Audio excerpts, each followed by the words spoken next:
Nama Om Vishnupadaya Krishna Prasthaya Bhutale Srimate Bhakti Vedanta Swami Iti Namane Nama Om.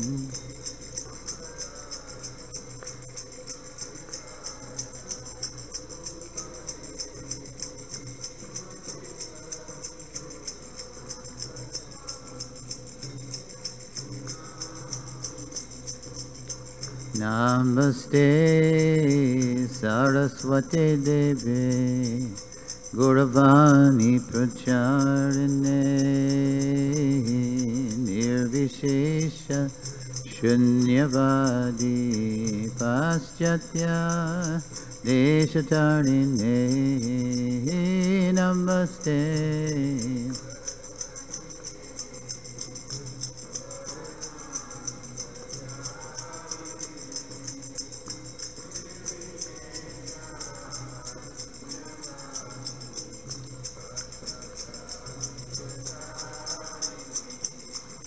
Shri Krishna Chaitanya Prabhu Nityananda Shri Advaita Gadadhar Shri Vasadi Gaur Bhakta Vrinda Shri Krishna.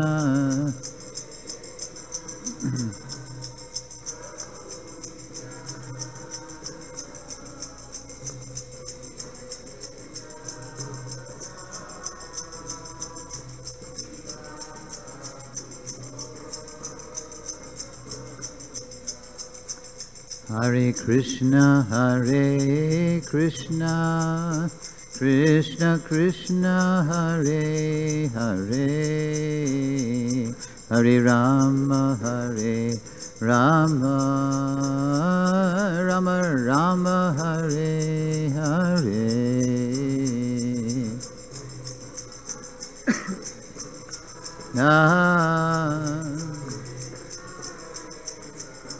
Hare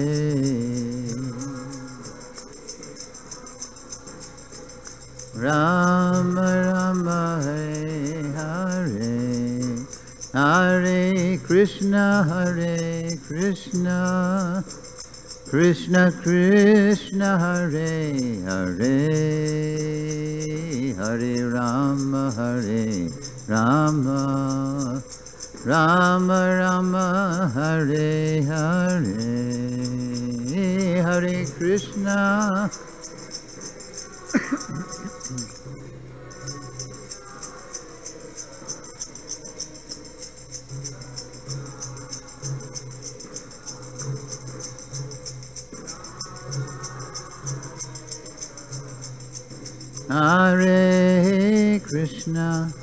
Hare Krishna, Krishna Krishna, Hare Hare, Hare Rama,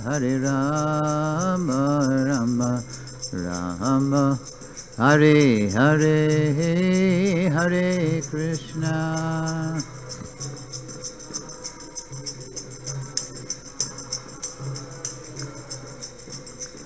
Hare Rama, Hare Rama,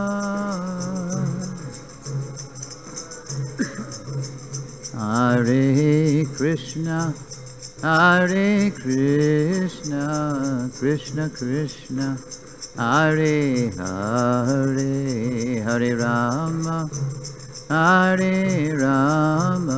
Rama Rama, Hare Hare, Hare Krishna.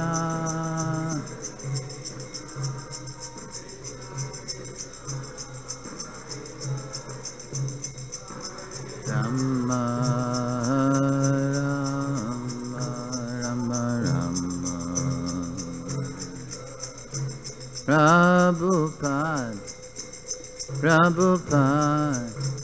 Prabhupada, Jai Prabhupada.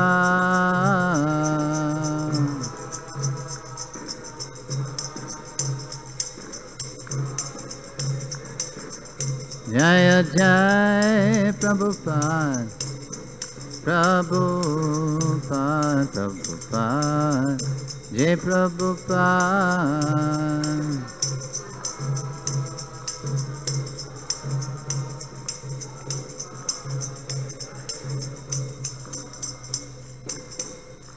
Srila Prabhupada ki jai. Let's all say Nama Om Vishnupadaya Krishna Prastaya Bhutale Srimate Bhaktivedanta Swaminiti Namane Namaste Saraswati Devi Gauravani Pracharane Nirvishesha Shunyavadi Paschatya Deshatarine. Srila Prabhupada ki jai.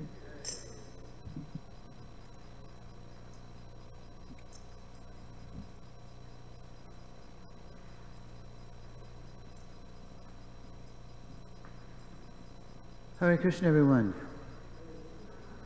Well, it's more than I expected after lunch.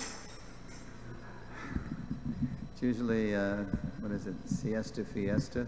No, fiesta, siesta, yeah. Okay, this is the third and final lesson of the Sambandha section. So it's going to tie up a lot of loose ends with the title, the same as the title of the whole series, Srila Prabhupada, our founder Acharya. In lesson 2, we examine the founder Acharya principle, its origin and historical development. In this lesson, we'll look at our own founder Acharya, Srila Prabhupada, and how he realized and revealed his position as a service to his Guru Maharaj, to Sri Chaitanya Mahaprabhu, and to all generations of his followers. So I chose this slide, this image, to open the lesson because there's Srila Prabhupada. Who knows where he is? Raise your hand if you know where Prabhupada is. Has anybody ever been to England? Yes. To this day, if you go to Prabhupada's quarters and you look out his window to the south lawn, you can still see the spot where Prabhupada was sitting. And there, in the summer of 1973, Prabhupada spent many weeks there. He installed Radha Gokulananda and Janmashtami there. And here he appears to be accepting a toy from a little girl. So I chose this slide because if that little girl is still with us, she's probably going to be about, let's see, 27 and 18 is 45. She should be close to 50.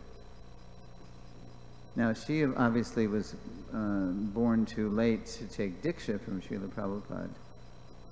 But she has just as much opportunity to have Prabhupada as her foundational Shiksha Guru, as does Prabhupada's Diksha disciple in the background, Srimati Hemavati Devi, my dear god sister.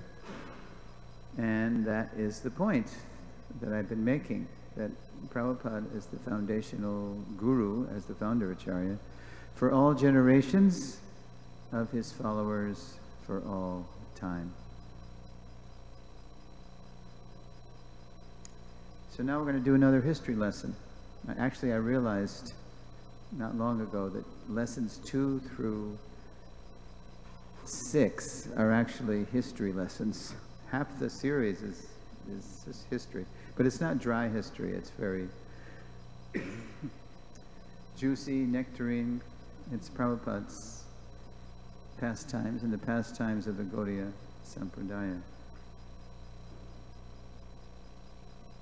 Okay. We're going to look at prophecies, first of all. Who was in ISKCON here in 1996? Anyone? No? What was special about 1996?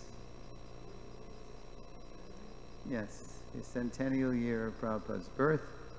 It was a very dramatic year for ISKCON too. Prabhupada's centennial year was very auspicious, and it represented just everyone focusing on him for his centennial. It was a very powerful experience, and it really helped us move on from darker days.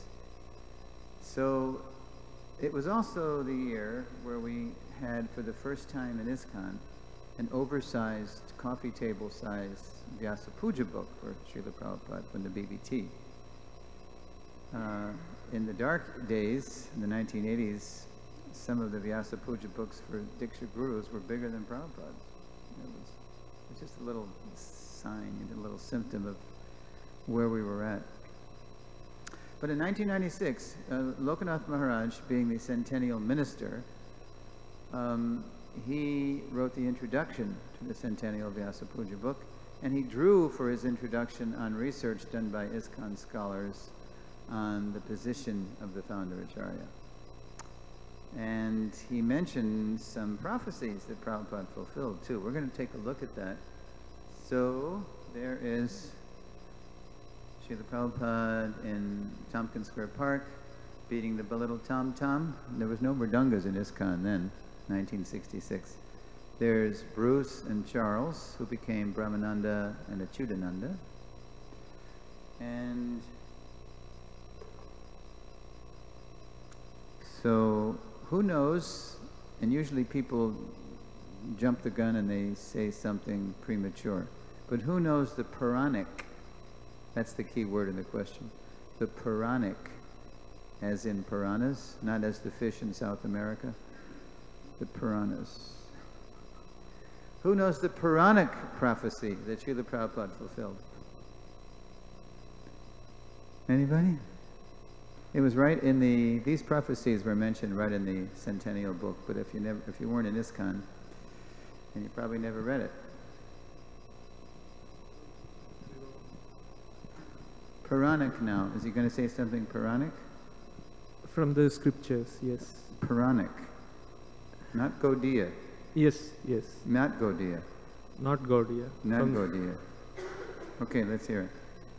I forget the name of the sage, but there is this discussion between Gautam Rishi and, if I'm correct, some disciple of his about the different incarnations of the Lord. And in that discussion, the Rishi mentions about Lord Chaitanya Mahaprabhu and his characteristics. And in the same discussion, Lord Chaitanya and his characteristics, how the color, his characteristics. I'm talking about a prophecy that Prabhupada fulfilled. And in that discussion, I think the Rishi mentions that people will chant the names of, he will spread the names of the Lord all across the world, something like that. Okay, you're getting close to a Gaudiya prophecy. Oh. Okay, so we're going to have you do the Gaudiya. Okay, in the Puranas, there is a conversation in the Brahma Vaivarta Purana of a conversation between Ganga Devi, the goddess Ganga, river personified, and Lord Krishna. Does this ring a bell? Okay. So 5,000 years ago, Krishna is about to leave the planet. He's in Dwarka. And the holy rivers, headed by Ganga Devi, they know that as soon as Krishna leaves the planet, Kali Yuga is going to come in full force, and they're really worried. Here's how it goes. Ganga Devi to Krishna, "O Lord, we can see that your pastimes are about to end, and people are becoming more and more materialistic. You have been very merciful to us. After you leave, however, all the sinful people of Kali Yuga will come and bathe in our waters, and we will become overwhelmed with sinful reactions." Just like today, sometimes there's toxic waste, say nuclear waste, to be disposed of somehow, and the UN looks around for willing countries, and most countries don't want any part of it. Not in my backyard, right? So similarly, the holy rivers headed by Ganga Devi are really worried about the toxic waste of Kali Yuga people's bad karma being dumped into their holy waters. Smiling, the Lord replied, "Be patient." Okay, you want to read? I'm going to have you read.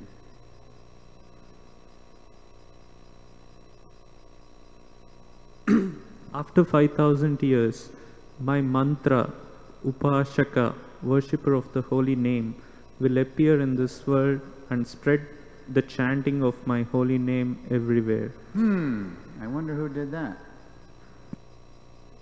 And then Krishna continued, not only in Bharatvarsha, but also all over the world. People will chant, Hare Krishna, Krishna Krishna, Hare Hare, Hare Rama, Rama Rama, Hare Hare.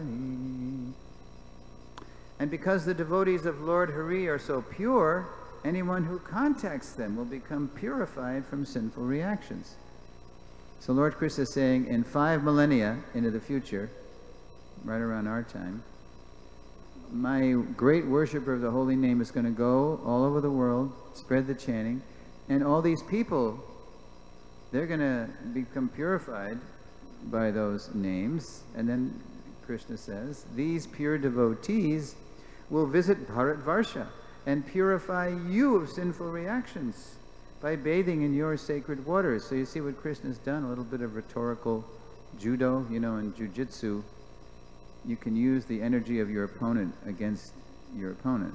So Ganga Devi's complained, these Kali Yuga people, they're going to come and dump their bad karma, their pop, in our sacred rivers.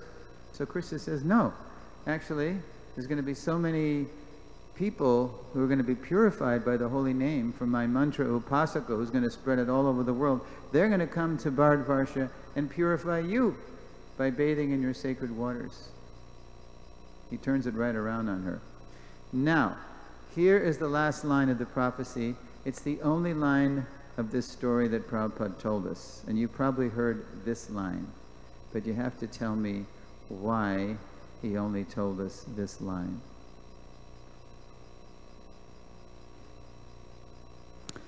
This period of worldwide chanting of Hare Krishna will continue for 10,000 years. Why did Prabhupada just tell us that line? Why didn't he tell us the backstory of the whole thing with Ganga and Krishna? Why did he just tell us that? Raise your hand. It's not too hard to figure out. Okay, we have an educated guess here. Out of his humility, Prabhupada always considered himself to be just an instrument. Yeah. If he had told us the whole story, we would have said, oh, you're the mantra upasaka. Oh, glorious to the mantra. But that's not the way of our founder Acharya. He was always absolutely and utterly transparent to Krishna. That's why even to this day, if people have heard of the Hare Krishna movement, chances are they haven't heard of Prabhupada.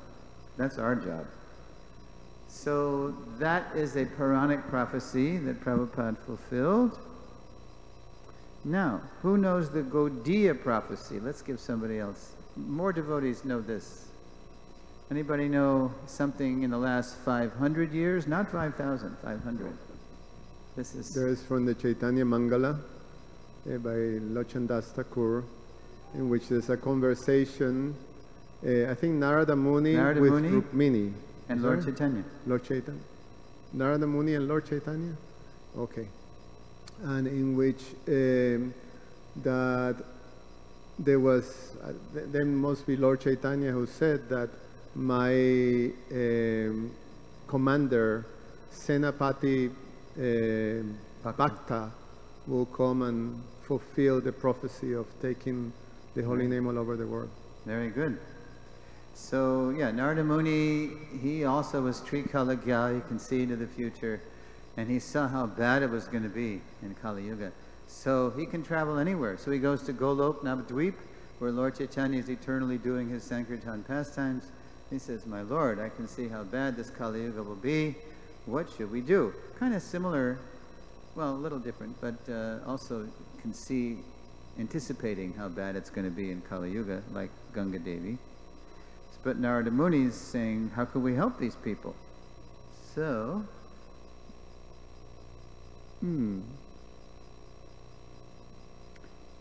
So Lord Chaitanya replies, with the powerful chopper of Nam Sankirtan, I will cut the hard knots of demoniac desires from the hearts of everyone. Yadi papi charit dharma dure deshe yoy Mora Senapati Bhakta Yaibeta Toy. And now, Subal Prabhu wanted to read that. Even if the sinners reject religion or flee to foreign countries, I will send Mor Senapati Bhakta, my military field commander, to go there and deliver them. You know, when Srila Prabhupada was walking among us, he was very much like that. You've seen the pictures of Prabhupada holding his head high, leading the devotees. He was very much the general, leading us on all over the world. He even used military metaphors in his books, or his spoken word too, in his letters. Like in the Gita, Prabhupada writes in one purport that we should execute Krishna consciousness as if, what? In military discipline, right? So we get up early, we eat at regulated times, and he would write letters. Yes, these book distributors, they're just like soldiers on the battlefield, and we're dropping these books in the laps of the conditioned soul, just like in wartime they drop bombs on the enemy. So he was very much in a military mood, only his army was based on love and trust, whereas the mundane army is based on envy and fear. Okay. So that's the Puranic, Gaudiya, and here's one that more devotees know. Who knows the late 19th century prophecy Prabhupada fulfilled? Raise your hand. Srila Bhaktivinoda Thakur I'll let you read it. Here's exactly what the Thakur said in his Sajjana Toshini, circa 1885. A personality will soon appear in order to preach the teachings of Sri Chaitanya and move unrestrictedly all over the world, over the whole world with his message. And that's how it happened with Prabhupada. Krishna just opened up the doors, the opportunities. Lord Chaitanya wanted this. So when we're lined up with the Lord's will, nothing can stop us. And when we're deviating, nothing can help us. Okay, so echoing Srila Bhaktivinoda Thakur's prophecy, Prabhupada once reflected. This is in a Disappearance Day lecture for Srila Bhaktisiddhanta in December 68. He, 1896, Bhaktivinoda Thakur, wanted to introduce this Krishna consciousness movement by sending this book, Sri Chaitanya Mahaprabhu, his life and precepts. Fortunately, that was my birth year, and by Krishna's arrangement, Srila Bhaktisiddhanta and I came in contact. I was born in a different family. My Guru Maharaj was born in a different family. Who knew that I will come to his protection? Who knew that I would come in America? Who knew that you American boys will come to me? These are all Krishna's arrangement. So having heard prophecies that Prabhupada fulfilled, we will now look at how Lord Chaitanya set the world stage over 5 centuries to send his Senapati Bhakta, his military field commander, to just the right place at just the right time to launch the Krishna consciousness movement worldwide. Okay, well the first thing Lord Chaitanya did to set the stage was he came himself. Let's pass the mic. Where's the mic? How about Mataji right here? So we're going to look at things the Lord Chaitanya did in all the centuries leading up to Prabhupada's appearance. Okay, Mataji. In the 16th century, Sri Chaitanya Mahaprabhu's Sankirtan movement ignited a bhakti revival throughout India. During the 17th, 18th, and 19th centuries, when Lord Chaitanya's movement was forced underground in India, the age of discovery and the Industrial Revolution brought technology and new horizons to Europe. It's interesting. Lord Chaitanya, he ignited a spiritual renaissance, if you will, an exploration of inner space, like Kaviraj Goswami says in Adi Lila 1:4. Anarpitataring chirahat. I'll just say the English. May that Lord, who was known as the son of Srimati Shachi Devi, be transcendentally situated in the innermost chambers of your heart. Resplendent with the radiance of molten gold, he has appeared in the age of Kali to bestow what no incarnation ever offered before, the most sublime and radiant mellow mood, taste of devotional service, the mellow of conjugal love. Now, that's what Lord Chaitanya did. And then he allowed this renaissance to be overshadowed by so many Apasampradayas, deviant groups, because Lord Chaitanya, he had a plan for the West to explore the outer world. The West was throwing off the shackles of a corrupt church in Rome, and they were peering into the stars with telescopes and sailing the world with their ships. And industrial revolutions were happening, continual revolutions in transportation and communication, because Lord Chaitanya wanted to give facility for his Senapati Bhakta, whom he would send in our century, to actually reach people all over the world. So here's what happened in the 20th century. Oh, late 19th. In the late 19th century, Srila Bhaktivinoda Thakur rediscovered Lord Chaitanya's pure teachings and envisioned a worldwide movement of Krishna consciousness. Yeah, as I mentioned, Prabhupada called Bhaktivinoda Thakur the pioneer of the Krishna consciousness movement in the modern age, envisioning everything from the GBC right down to Bhakti Vriksha Namhata. He knew what it would take to spread the movement all over the world. The prophecy had been there from Chaitanya, what was it? Chaitanya Bhagavat. In his many towns and villages, right? Pritivite Achayata Nagaradi Gram Sarvatur Prachar Haibe Moranam. In as many towns and villages as there are on the surface of the globe, Krishna's holy name will be preached. It wasn't happening. So Bhaktivinoda wanted to get it going. But he knew he didn't have the time to manifest the movement he envisioned, but he gave the blueprint to his son, Srila Bhaktisiddhanta. And his Bhaktisiddhanta, let's do that. Let's go to the 20th century. In the early 20th century, Srila Bhaktisiddhanta Saraswati Thakur's Gaudiya mission revived Krishna consciousness in India and sent the first Vaishnava preachers abroad.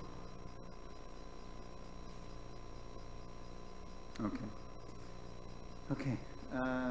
Not too much success, but at least they got out of India. They went to England, they went to Germany. One elderly lady became a disciple in London. And Srila Bhaktisiddhanta recalled them eventually. He called them back. But, you know, one of them, Ban Maharaj, met Hitler, of all people. Because Hitler was he was reading the Bhagavad Gita, but he was misconstruing it around the bodily concept. So, for example, he had a concept of the Aryan race, a superior breed of human being based on body. But actually, we know from the Gita, when Krishna says, Anarya drishtamasvargyam akirti kadamarjana, you're behaving like a non-Aryan, someone who doesn't really know the progressive values of life. So Aryan is really by consciousness, not by bodily type. And, you know, the swastika, as you know, is an inversion of it's just a Vedic symbol, religious symbol, but they were using it perversely. Okay, so Bhaktisiddhanta came along, and then just before Prabhupada came, Lord Chaitanya made some amazing last setting of the world stage. He fine-tuned the stage setting. He made a political adjustment, a religious adjustment, and a cultural adjustment. Here we go. In the 1960s, when Srila Prabhupada sailed to the West, the Roman Catholic Church eased its attitude toward other faith traditions, the USA relaxed its Asian immigration laws, and the American counterculture began to look to the East for truth. Huge adjustments. Are there any recovering Roman Catholics in the house? Okay, so what's your name, Manu? Govardhan Leela. Govardhan Leela, okay. Govardhan Leela, can you tell me what happened in the Catholic Church between 1961 and 1965? Vatican II? Vatican II. Pope John the 23rd, very popular, reform-minded pope, not unlike today's Pope Francis. And he even died in office while the Vatican II was going on, the Second Vatican Council. So in 1965, when the council finally ended, there were resolutions. And one resolution was really significant for our purposes here because it said that God could reveal himself through other faith traditions. I'm just giving you the gist. So for the first time in its 1500-year history, the Roman Catholic Church was dropping its claim of exclusivity. It's no longer true, doctrinarily, that if you're not a card-carrying Roman Catholic, you're necessarily going to hell. Thank you very much. So this opened the door. This gave very subtle but powerful psychological permission for the millions of Catholics worldwide to appreciate God's grace in other faith traditions. So one fine day, for example, in 1966, one nice Roman Catholic boy was walking, who hadn't been to church in a while, but he was reading the Buddha.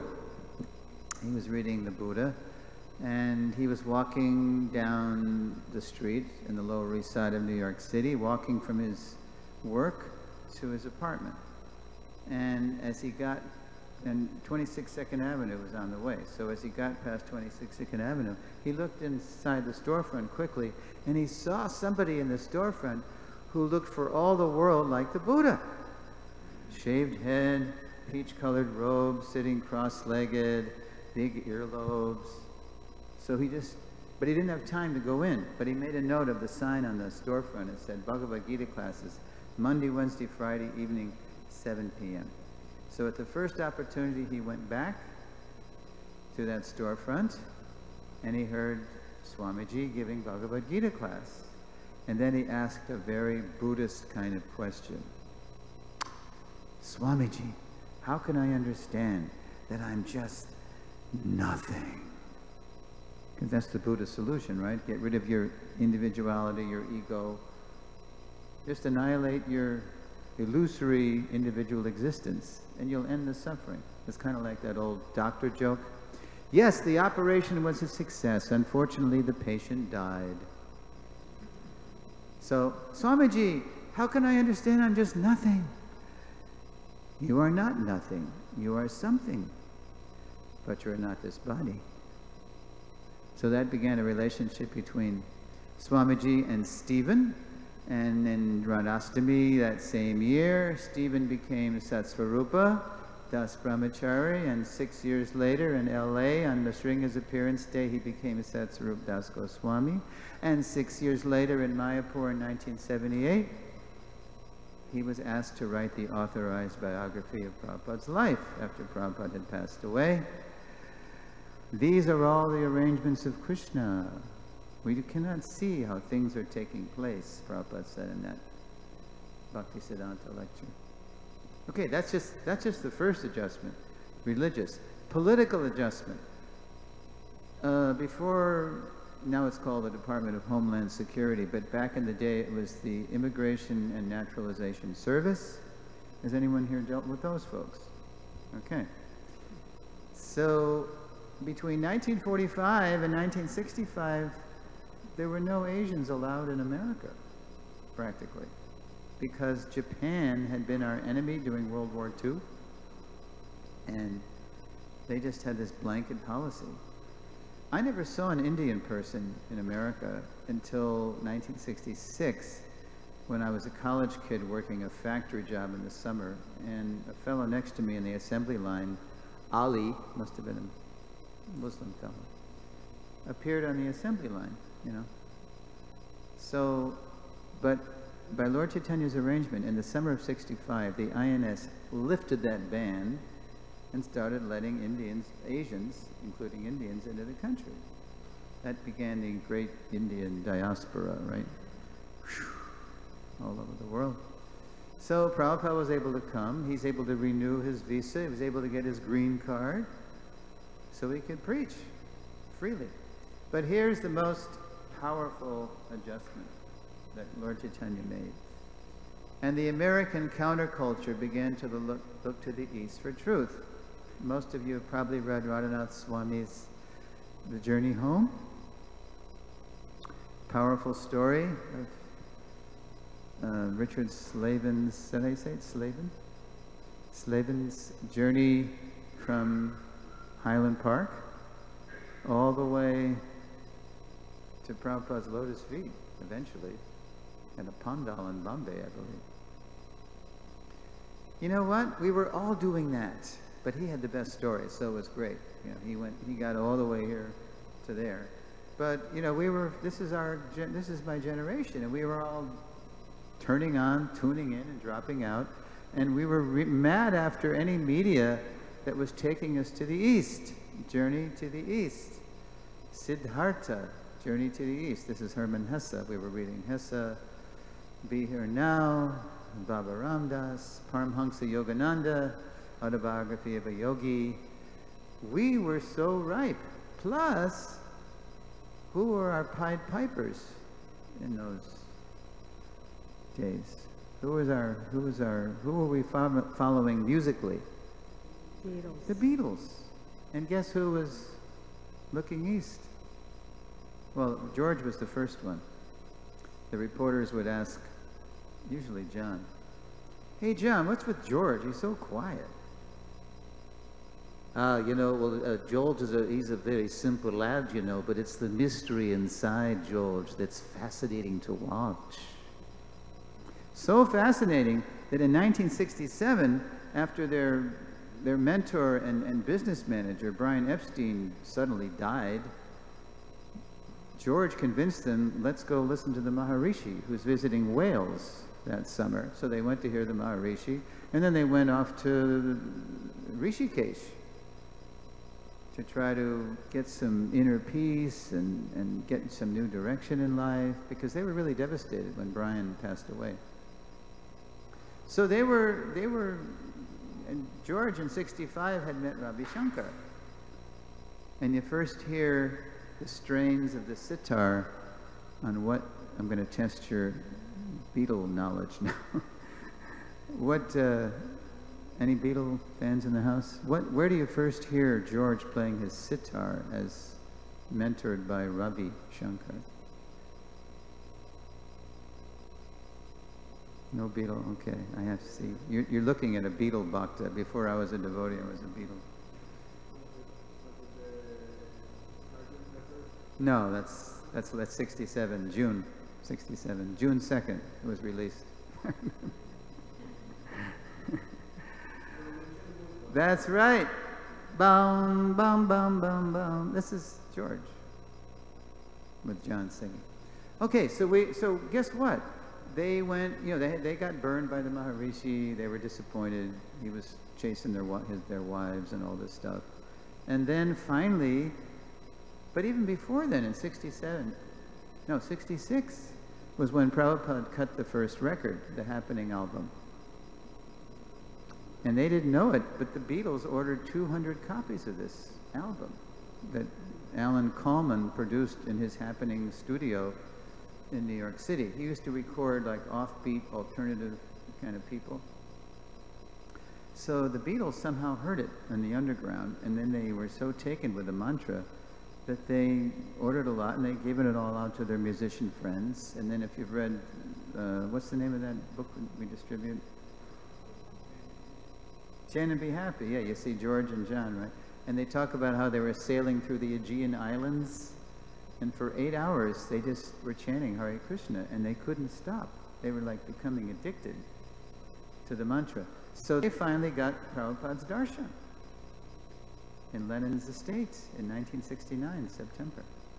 So many people, this is also Krishna's arrangement, were coming to Krishna through the 1960s Pied Pipers, the Beatles.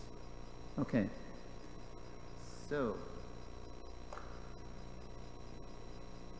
all right, let's go to the next. Alone in America, Srila Prabhupada tried to revive Srila Bhaktisiddhanta Saraswati's Gaudiya mission. And this is where we get into what I mentioned last night, how the furthest thing from Srila Prabhupada's mind when he came was to become the founder of a acharya, of some new thing, some new organization. So Prabhupada, as you know, he came, he landed in September 65, and he first stayed with the Agrawals in Butler, Pennsylvania. And the first thing Prabhupada did was he started studying Americans, because everything he knew about America was just, through magazines and hearing about it. But when he was with Sally Agrawal, he actually was living with Americans. He was at the YMCA, and then every day he would walk up to their townhouse in Butler to cook. And Sally says, so one day I was in the house and Swamiji was using the bathroom, and all of a sudden I saw water coming out from under the bathroom door. You've seen this memoir? It's pretty far out. And so I went to the door and I started banging on the door. Swamiji, are you all right? And she opens the door, and there's Prabhupada. He's trying to wash his clothes, Indian style, on Sally Agrawal's bathroom floor. But American bathrooms don't slope to a drain like American bathrooms don't do that.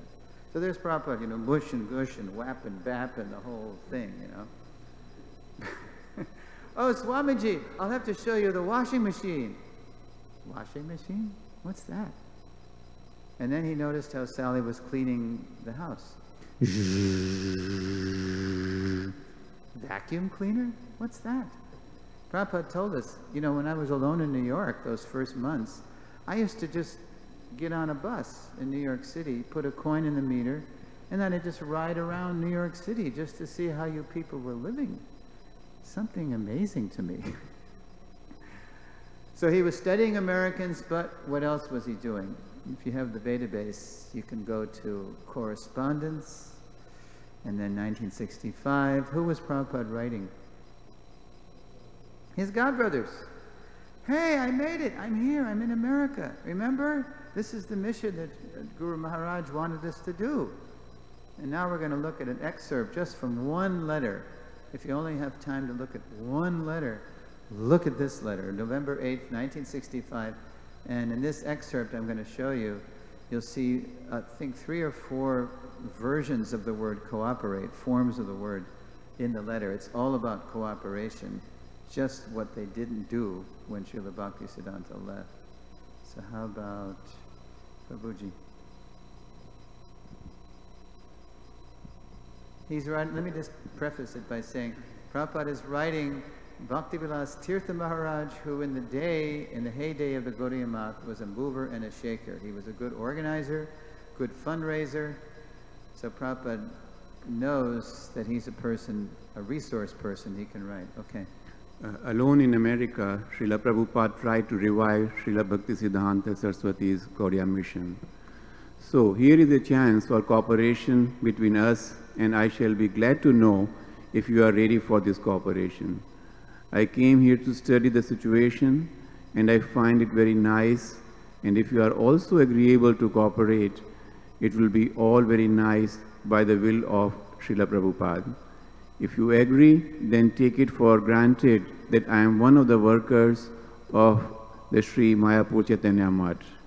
I have no ambition for becoming the proprietor of any math or mandir, but I want working facilities. Look, I am one of the workers. You can be in charge, Maharaj. I can recruit devotees. I can organize everything. You know who's here? He's telling Maharaj in this other parts of the letter. The Ramakrishna mission is here, and they've reinvented themselves as the Vedanta Society, and these foolish Americans are being fooled by these Mayavadis. They got $1 million skyscraper here, But these Americans are so naive, they don't know anything about Vedic culture, and they're thinking that they're getting something mystical or transcendental from the Ramakrishna people. Prabhupada said with their 10th class rubbish philosophy, they are getting thousands of people, and they got $1 million skyscraper. We need a skyscraper too. And you, Bhaktivilas Tirtha Maharaj, you can help. You can help. By Guru Maharaj's grace, by Srila Prabhupada's grace, I know you have those Calcutta Marwaris in the palm of your hand. And you can inspire them to give for the continuation of the Gaudiya mission. And you also have the contacts in the government house in New Delhi to get those rupees released as dollars, because the Indian government didn't want to release rupees. But he knew Tirtha Maharaj had a lot of pull. He had a lot of contacts. He knew people in high places. Now, long before the corporate culture in America coined the phrase servant leader, look at this. I have no ambition for becoming the proprietor of any math or mandir, but I want working facilities. Yeah, you can be the head honcho here, Maharaj. But I'm your foot soldier. I can do the work. What kind of response did Prabhupada get in the 10 months that he was alone before he incorporated ISKCON? Do you know? Nobody. They made little pretenses of saying maybe, perhaps. Over those 10 months, from September 65 to July 66, what did Lord Chaitanya, who sent his Senapati Bhakt to the West, what did he show our Prabhupada? You know what? They are not going to help you. They can help you. They cannot help you. The offense was too great. They completely disobeyed Srila Bhaktisiddhanta's order to make a GBC to work conjointly, as he's put it. They sold his printing press to cover the cost of court fights. The imp of non-cooperation was still afoot. It was still alive and well. They weren't going to cooperate. So, what did Lord Chaitanya say? He was showing Prabhupada, you're going to have to go it alone. With me and your Guru Maharaj and the Goswamis will help you. You can do it. So, he knew that's what they were asking him to do, but he also knew he couldn't demand any kind of respect at all, Trinadapi Sunichena, because these Americans that he's trying to reach, they're like wild animals. They have no concept of what a guru really is, what to speak of a founder acharya or a Prabhupada or anything. So Prabhupada knows it's going to have to come from them because they're going to have to be inspired by his example. Obscured. So in 65, when Prabhupada came, nobody knew him. Prabhupada said, when I got off that boat, I didn't know whether to turn left or right. Luckily, the Agrawals sent somebody from Traveler's Aid to bring Prabhupada to the bus station. Okay, so how about, well, let's see, you already, how about this Prabhuji right here?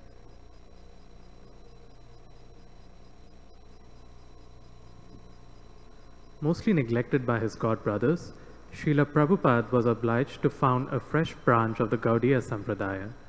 On July 13, 1966, in New York City, he incorporated the International Society for Krishna Consciousness, ISKCON, signing the papers only with his sannyasa name, A.C. Bhaktivedanta Swami. And he recruited a few people to be the trustees who just happened to be there, right? So they started calling him Swamiji, which is a very familiar term actually, but at least it went from obscurities to Swamiji. And there is a little picture of the first painting that they used as a deityist to worship later when they learned how to, you know, offer arti and offer food. That's the first like worshipable deity, that Panchatattva painting. And then, so that was in July 66. Now 1 year later, in the summer of 1967, Srila Prabhupada revealed to some of his first followers what Sri Chaitanya Mahaprabhu had already revealed to him, that only he could lead them. Familiar? That's the third volume title of the Lilamrita. Now here's what happened. Prabhupada went to San Francisco in January 67 to establish the second branch of ISKCON, International Society for Krishna Consciousness. And then in April he came back to New York to give relief to his people, just devotees serving in separation. And then in May, at the end of May in America, there's a holiday every end of May. You know what it is? Memorial Day, when they honor the people who fought in all the wars. Now Prabhupada, he was getting ready to give a speech on Memorial Day, glorifying the peace formula from Krishna's Bhagavad Gita, Bhoktarang Jagatapasam. Krishna is the supreme enjoyer, proprietor, and friend of all. He, instead of glorifying the people who had fought in these useless Kali Yuga wars, basically for land and money and corporate interests, unfortunately, in the 20th century, he is going to glorify Krishna and invite them to adopt the peace formula and invite them to be warriors for peace. But on the eve of that speech, he had the third heart attack. He had 2 on the boat, and then Krishna sent a third.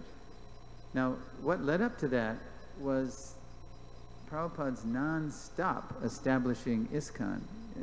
The devotees just came to accept. Swamiji is like Superman.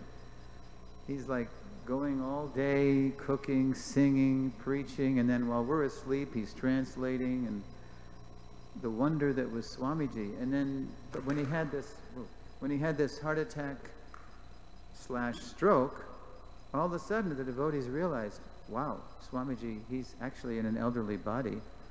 So, did I do that? I wonder if it's related to this. Did it happen as soon as I,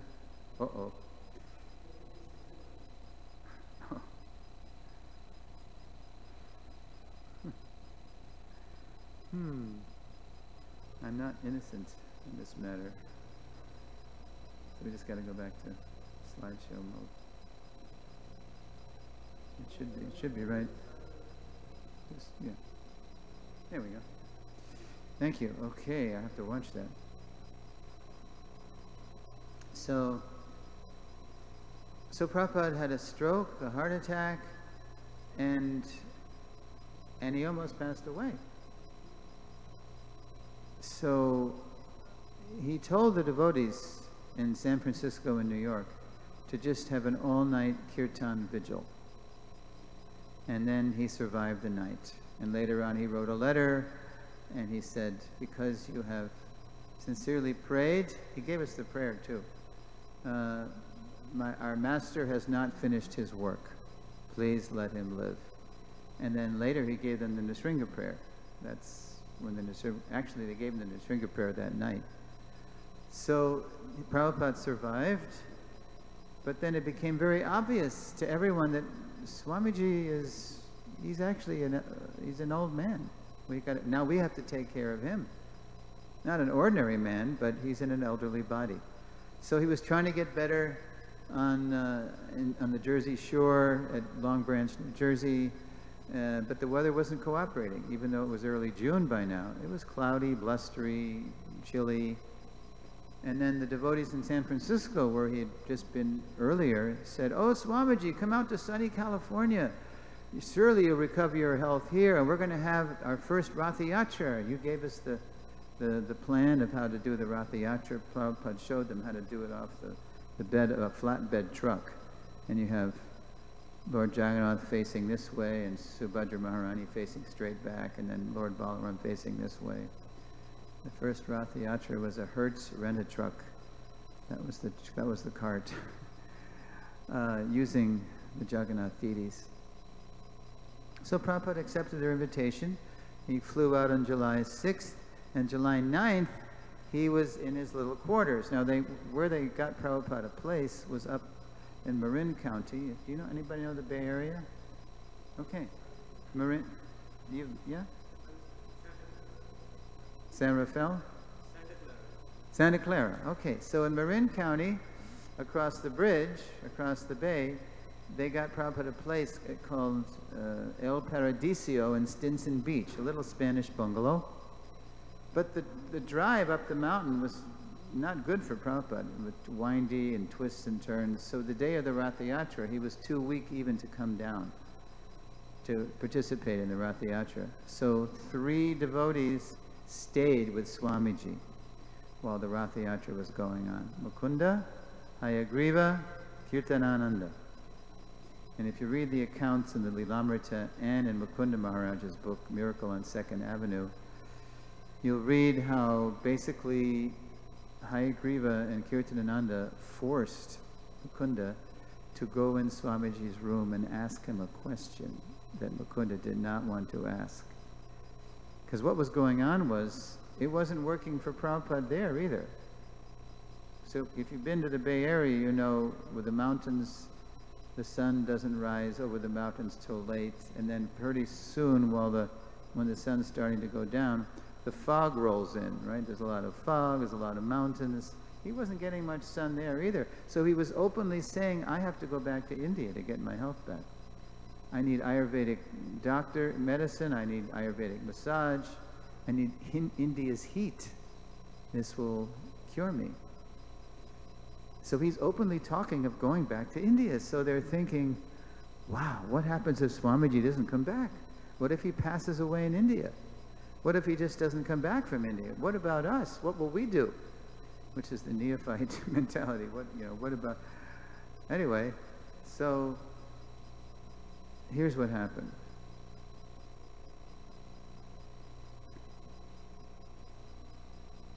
There's Prabhupada all bundled up in Long Branch, New Jersey. But out in San Francisco, yes, Mukunda very hesitantly walked into Swamiji's room to ask the question.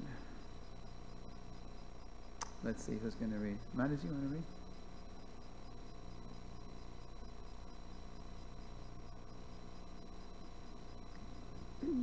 When you die, what will happen to the movement? I asked. Will you have a successor who will continue your work and look after our spiritual education? As I heard myself say the words, I realized it had been a mistake to ask this.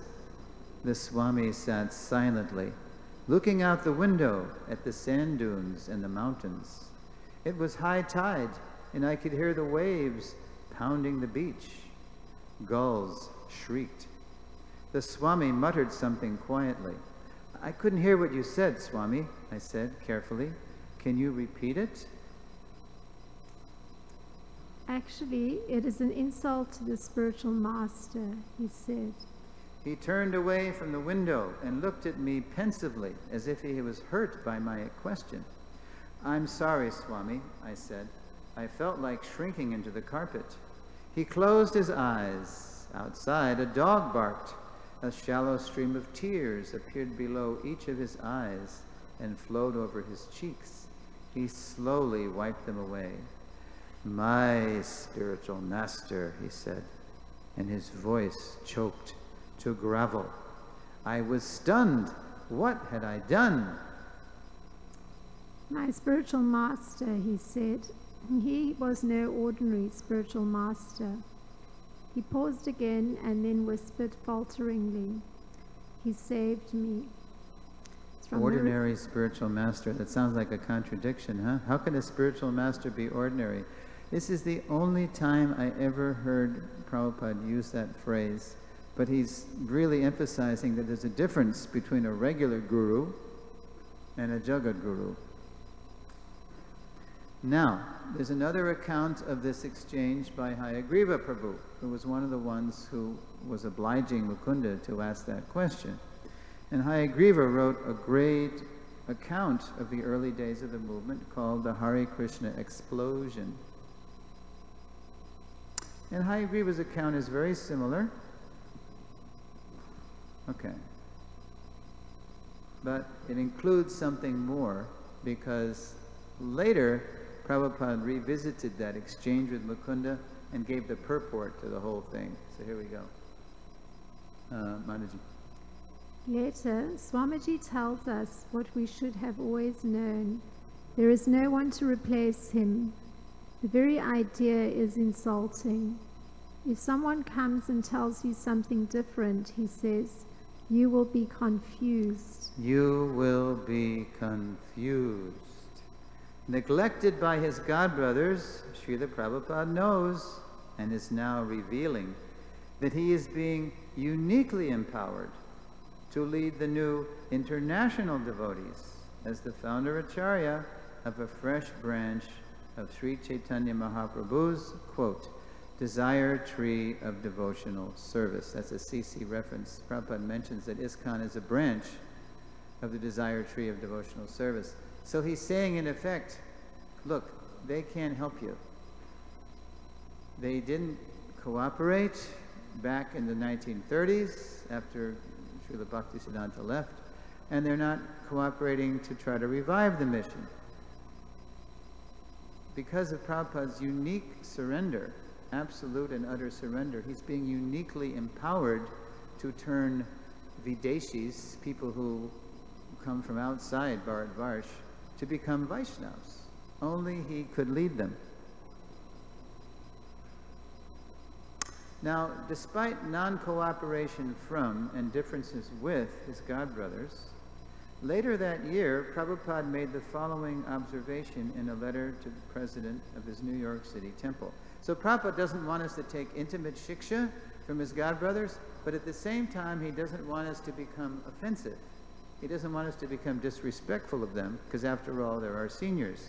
So he writes in a letter to the first temple president in ISKCON, Brahmananda, New York City, quote, even amongst our godbrothers we have misunderstanding, but none of us is astray from the service of Krishna.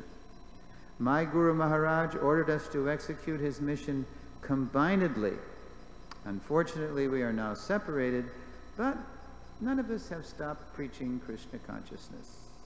Even if there was misunderstanding amongst the godbrothers of my Guru Maharaj, none of them deviated from the transcendental loving service of Krishna. So you'll find, this is a very generous comment by Srila Prabhupada. I mean, what happened was outrageous. It was disgraceful. And Prabhupada did write heavy things, as I mentioned in his books, and said heavy things about what the godbrothers did to really ruin the cooperative mission. But here he's saying this to Brahmananda, so at least we can be a little respectful of them, even if from a distance. Now the above incident, only he could lead them, that's the message, further set the stage for Lord Chaitanya to reveal Swamiji, as they were calling him, to Srila Prabhupada. This is the story, if you've heard my god sister Govinda Dasi tell how she was there when Swamiji became Prabhupada. I mean, he always is who he is, but here's how the name change happened. Well, let's see, this was July 67, so 10 months later, in May 68, Prabhupada's in Boston for the first time, well, second time, he landed in Boston, but he's in Boston to oversee, to inspect his disciples' first attempt at a Boston center. And it's May 68, and he says it's time for some of you to receive second initiation, Brahmin initiation. So he goes through and he does that. And then he's being assisted by Govinda Dasi, my god sister, and her husband, Gaurasundar. So Gaurasundar is the personal servant, he's the male, and then Govinda Dasi is his secretary. And she tells this on following Srila Prabhupada DVD, I think it's number 1. Yeah, number 1. So after ISKCON's first Brahmin initiation in Boston in the spring of 1968, Govinda Dasi recalls how Swamiji became Srila Prabhupada. And here's Govinda, this is her words. All along, everyone knew him as Swamiji. This is up until May of 1968. So Gaurasundar, my husband, decided he wanted to call me Govinda Ji. And so he asked Prabhupada, because Gaurasundar is a bright guy and he was dabbling in Sanskrit, and he learned that Ji is a term of endearment, like Vyasa Ji, Narada Ji, Gandhi Ji. So Gaurasundar, he decides, I'd like to call my dear wife Govindaji. But Prabhupada said, no, actually, Ji is a third-class form of address. It's better not to call her Govindaji. So I piped up. I was sitting right in front of him, and I said, well, if it's a third-class form of address, why are we calling you Ji? Why are we calling you Swamiji? Now you got to understand the kind of a relationship that Prabhupada allowed Govinda to have with him. She was like a scolding granddaughter. I mean, you can't even imagine this. But somehow Prabhupada knew that Govinda needed this kind of grandfather-granddaughter relationship. So he let her be very forthright. I mean, she's from Texas. You know any Texans? They shoot straight, you know. So she's very straightforward, and so she says, why are we calling you Ji? Why are we calling you Swamiji? And he said, it's not very important. I said, oh no, it's very important. I can't imagine this. If it's a third-class form of address, then we don't want to call you that. Okay, we got to get a lady now to read. So how about... All right, who hasn't read? All the ladies have read? What? Okay. You read? You want to read? Hey, Mungi? Okay. Just pretend you're from Texas. Okay. Y'all. Oh, I don't have the Texan accent. Or South India. Oh, South Indian, okay. We want to call you the most first-class form of address. So tell us what would be a good name for us to call you by. And he was very humble, very reluctant, but I pressed him. You have got to change this. And he said, you can call me Gurudev or Guru Maharaj or Prabhupada. So just see the way what's happening here. See how the flow is going. The flow is going that Prabhupada, first of all, tries to dismiss it. And then he sees that it's really coming from them, from her. And so he's changing. He's going with the flow of Lord Chaitanya here. And he suggests 3 names. So I said, well, that's 3. We need 1. So which one is the best? And he answered, Srila Prabhupada is nice. That is the best. So I said, from today, you will be called Srila Prabhupada. Jai Govinda Maharaji! Yes. See how Lord Chaitanya worked through a very tough talking lady to get the name from Swamiji to Prabhupada. And then Govinda says, so I told all the devotees. Some of the devotees didn't like it because it's a kind of tongue twister, Prabhupada. And Swamiji kind of flows more easily. But we gradually started calling him Srila Prabhupada from that time. Now I make an observation, and this is really interesting how Prabhupada did this. If Srila Prabhupada had told Govinda Dasi that, quote, Gurudev or, quote, Guru Maharaj were the best, the name change would not have been so momentous. Seeing that his devotees wanted to respect him more, Prabhupada took the opportunity to identify the role Lord Chaitanya and Srila Bhaktisiddhanta had given him. In ISKCON's multiple guru culture today, we have different Gurudevs, but we all share the same foundational master, Srila Prabhupada. Quote, the master at whose feet all masters sit. So Prabhupada knows what the role that he's being asked to fill, but he's revealing it very gradually. 65 obscurity, 66 Swamiji, 67 only he, 68 Prabhupada. Now 2 years and 2 months later, in July 70, the month I joined, Prabhupada publicly, well, I'll just read this. The stage was now set for Srila Prabhupada to formally identify himself in relation to his ISKCON mission. You know, I was brand new. I didn't know what was going on. But in July 70, Prabhupada formally established the GBC. And in that direction of management document, you'll see Prabhupada putting in black and white his formal title. Okay, there's Prabhupada liked this picture. This was also taken at the manor on the South Lawn in the summer of '73. My godbrother Bhargava Prabhu got so many amazing shots. And Prabhupada liked this because it was very dignified. So he told the BBT, you can use this as a founder Acharya photo. Okay, so Prabhu, do you want to read?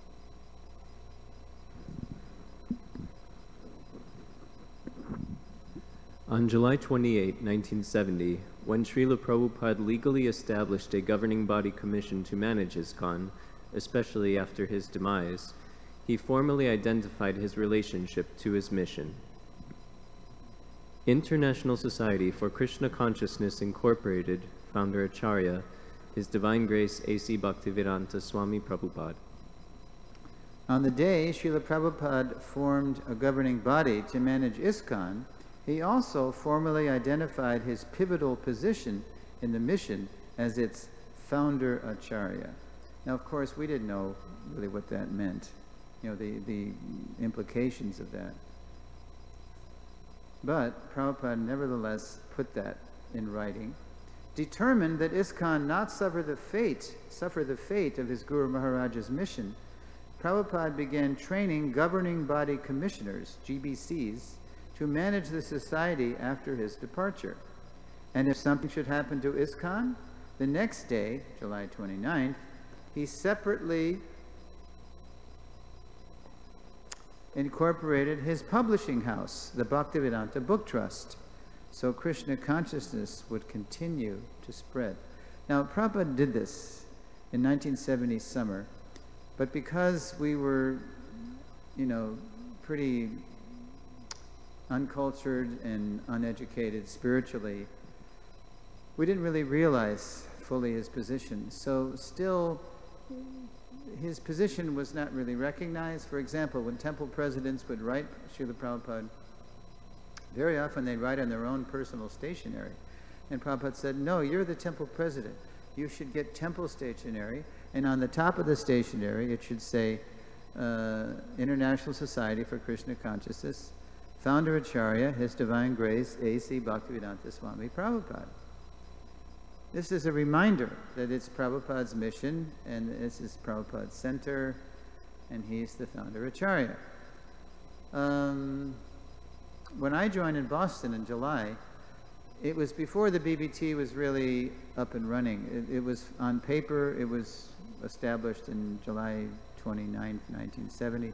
But where I joined, there was something that was actually working. It was called ISKCON Press. And we were coming out with the second canto of the Bhagavatam in chapters. I don't know if you've ever seen these. These are like really vintage collector's items now, but it was the second canto in chapters. Descriptions of incarnations, the Bhagavatam is the answer, and all these chapters, the Lord in the heart. So, but they were produced in a rather amateur way. So when I joined, my first residence was the basement of the Boston Temple, and that's where the books were being bound. It was the bindery. And so the process was that the books were, the sheets came off the press, and they were collated, and then to bind them, this devotee, godbrother of mine, he had them stacked up, glued. It wasn't very professional. So Brahmananda Swami at the time was presenting each volume, paperback volume, to Prabhupada. So when Prabhupada came, he presented in the new chapter from the second canto, and Prabhupada opened it up. Well, first of all, right on the chapter, to identify who the author was, it just said A.C. Bhaktivedanta. No His Divine Grace, no Swami, no Prabhupada. The identifying name was practically shorn of any spiritual significance. A.C. Bhaktivedanta. And then you open up the book, and then the spine snapped. It just said, and the pages flew all over the place. So there was not, we weren't taking seriously the mission enough, and plus we were minimizing his position. And we're going to talk about this in lesson 9, what happened, why that happened. And then what else happened? So finally the Bhaktivedanta Book Trust got up and running, and then in 74 or 5 it moved from Boston to New York, and then later on it moved out to Los Angeles, where it is today. And on the BBT building that Prabhupada toured, there was nothing on the building identifying what it was or that he was the founder Acharya. And then what else? Oh, this is the last straw. So then one fine day, a temple president in ISKCON, unbeknownst to the devotees, sold the temple. It was in his name. It wasn't even in ISKCON's name. Took the money and ran away. So in July 74, where are we here?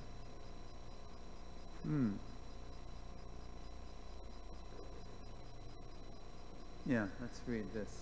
Want to read that, Prabhu?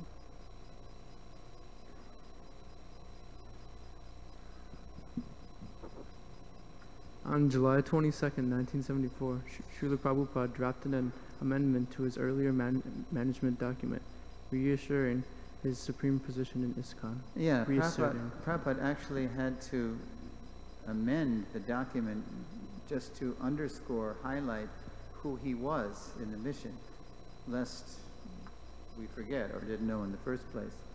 So read that. It is declared that His Divine Grace A.C. Bhaktivedanta Swami Prabhupada is the founder Acharya of ISKCON, International Society for Krishna Consciousness. And here's what that means. He is the supreme authority in all matters of the society. His position cannot be occupied by anyone else. His name and title must appear on all documents, letterheads, publications, and buildings of the society. Yes, and specifically those things were mentioned in the amendment, documents, letterheads, publications, and because those are the things that had been neglected. We hadn't even identified Prabhupada as the proprietor of those assets. And today we could add, in the digital age, we could add websites. How are we presenting Prabhupada on our websites?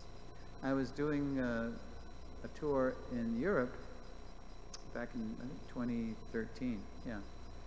And just for fun, I went on, and this was a prominent temple in Europe, and then just for fun, I went on their website to see how they were presenting Prabhupada. I couldn't find him. He was nowhere to be found on the homepage. Nowhere.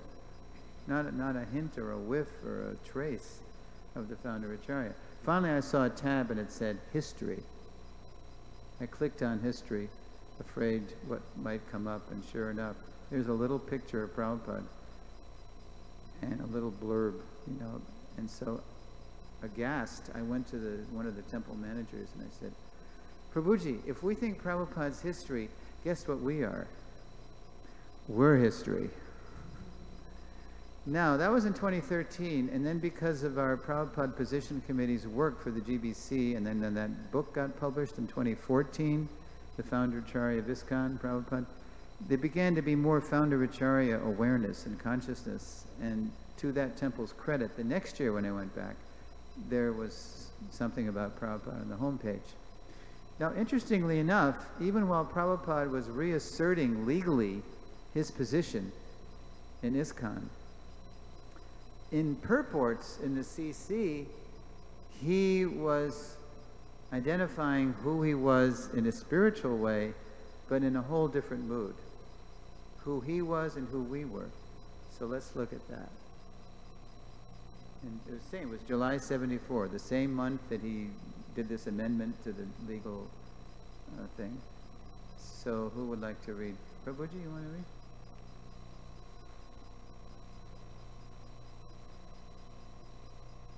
Srila Prabhupada as Saraswata. That same year, 1974, even as Srila Prabhupada was reasserting his position as ISKCON's founder Acharya, while he was translating the Sri Chaitanya Charitamrita, he also reasserted his and our disciplic obedience and the service to his own spiritual master in the mission of the Sri Chaitanya Mahaprabhu. So here's the excerpt from the purport.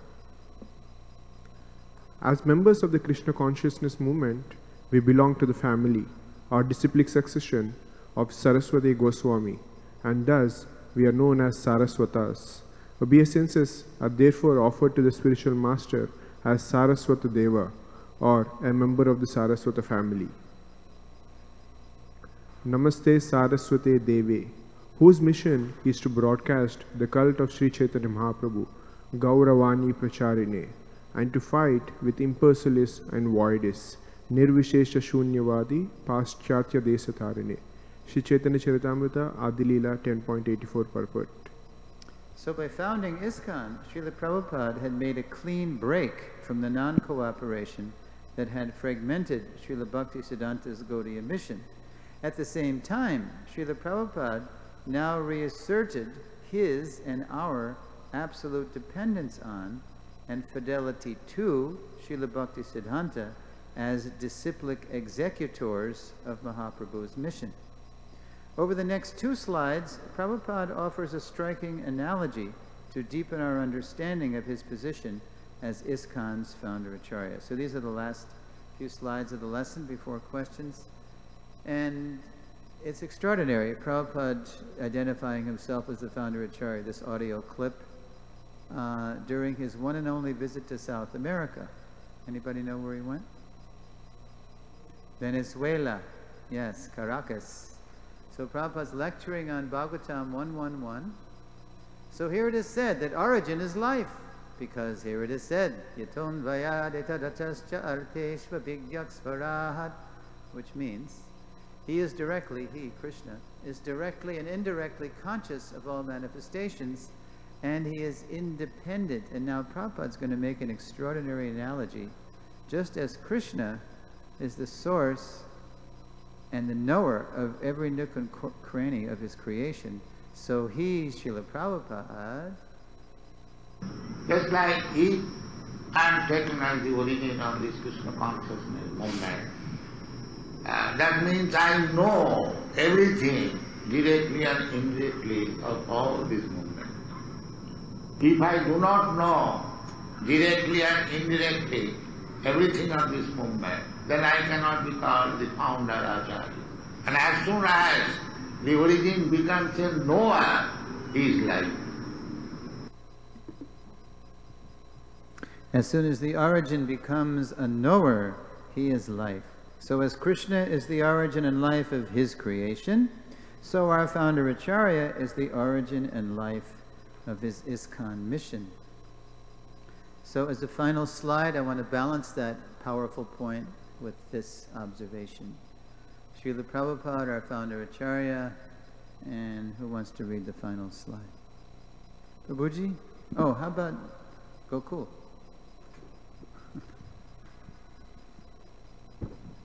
Can you see it okay? Yes. As ISKCON's founder Acharya, Srila Prabhupada is the life and soul of all generations of his followers. Moreover, whoever enriches our foundational identity as Prabhupada Nugas is also glorious, deepening the cooperation we all need to take Prabhupada and Lord Chaitanya's mission of Krishna consciousness to every town and village on earth. Yes, just as I said last night, just because we're focusing on Prabhupada's position as founder Acharya doesn't mean we're minimizing anyone else. In fact, those people, the Shiksha and Diksha Gurus, our mentors, they are the most important people in our lives because they're bringing us closer to Prabhupada and engaging us in his mission. Okay, so before question and answers, here's what we should have picked up from the lesson. By the end of the lesson, students will be able to identify Puranic and Gaudiya prophecies Srila Prabhupada fulfilled, recount Lord Chaitanya's historical stage setting, East and West, for Prabhupada's advent, recount how Prabhupada went from obscurity to Swamiji, to only he, to Prabhupada, to founder Acharya between 1965 and 1970. Recount how Srila Prabhupada formally identified his supreme position in ISKCON and how he was later obliged to reassert that position. Identify the position of Srila Prabhupada and ourselves in relation to Srila Bhaktisiddhanta and Lord Chaitanya's mission. And finally, we should be able to identify Srila Prabhupada as the life and soul of all generations of his followers. And you'll notice tomorrow morning we're going to charge into a new phase of the seminars from Sambandha to Abhideya, and I give it a new color code. It's kind of pink. Transition. Having deepened our understanding of Srila Prabhupada's relationship with all of us as our founder Acharya, Sambandha, we are now ready to enter the Abhideya phase of our seminar, how to act on our understanding by deepening our service to his mission. Okay, so try to keep your questions focused on the points of the lesson. It's 2 minutes to 4, but it's up to you folks how long you want to go. We have Himangi Mataji. Hare Krishna Prabhu. I'm actually trying to remember the exact quotation that you gave, a letter to Hayagriva Prabhu about going outside and taking, what was the word? Shiksha. Shiksha, yeah. So, and also here he's saying, moreover, whoever enriches our foundational identity as Prabhupada Nuga is also glorious. This is a little bit controversial topic because it's important for me to get a clarification about what is our stand with Narayan Maharaj or those who are sympathizers or Prabhupada disciples who are sympathetic and actually are very vocal about, oh, he's a Vaishnava, and Prabhupada asked us to go and take Shiksha from him. So I wanted some clarity. Yes, and also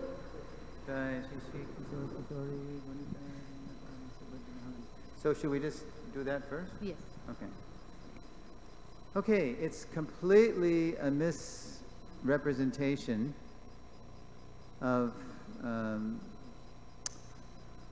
Prabhupada's interactions with Narayan Maharaj, that he wanted Narayan Maharaj somehow to lead us after he would pass away. There's a whole conversation with Prabhupada and Narayan Maharaj that's been translated from the Bengali into English, and it's the only thing Prabhupada wanted us to do, or wanted Narayan Maharaj to do, was to show us procedurally how to conduct the Tirobhav after he would, and he did that very nicely. We went on, his body was bathed and dressed, and it was put on a palanquin and was taken all around Vrindavan, where all the Brijbasis could see their most famous Brijbasi, Srila Prabhupada, and then go back to the mandir, and then very precisely and ceremonially inter Prabhupada's divine form, which had been used totally in Krishna service, into the earth. And that's all he asked him to do. This whole fabrication of, he was supposed to lead us, it's totally fabricated, but we were partially to blame for that. As we were also to blame, as you'll see in Lesson 9, for Ritvigism. So we were also partially to blame for, the whole political mess that happened after Prabhupada left. So it's not just that we shouldn't bash his followers or him for what happened, but it was kind of our immaturity that exacerbated the situation. We'll get to that. I guess something just slipped my mind. Actually, Narayan Maharaj, I have to say this, did help Prabhupada. He was the only one from the Gaudiya Mat who did help Prabhupada a little bit in the beginning. He was the one that sent the first Mridanga to the West Coast that arrived when Prabhupada was in the West Coast. I think it was January or February, and it was Mukunda unpacked it, and then Prabhupada gave him the first Mridanga lesson right on the spot.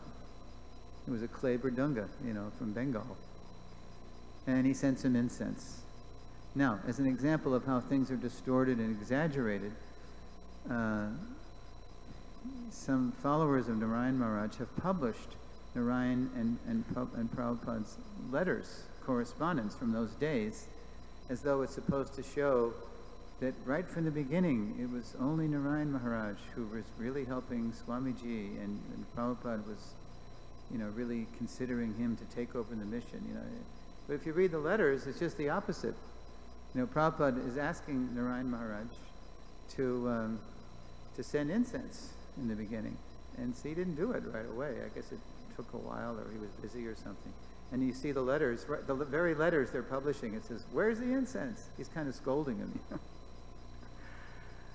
So Prabhupada wants us to respect his godbrothers and godnephews, or Narayan Maharaj was a Diksha disciple of Prabhupada's sannyas guru, Bhakti Pragyan Keshav Maharaj.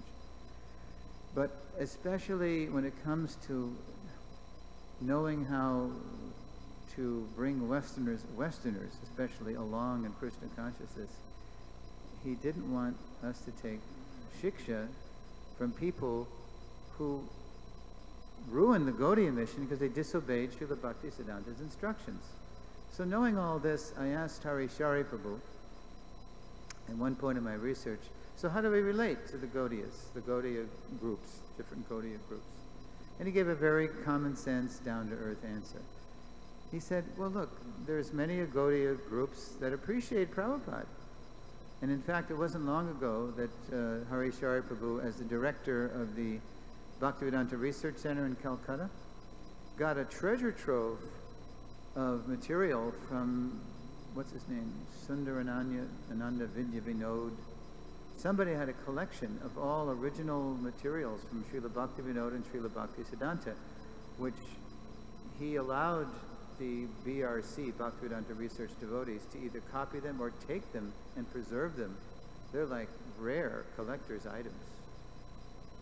1904 to 1906, Bhaktisiddhanta handwritten diaries. I mean, amazing stuff. All the Sajjana Toshinis from Srila Bhaktivinoda. A handwritten, Bhaktivinoda Thakur wrote his autobiography, Svalikita Jivani. It literally means self-writing. He wrote it for his son.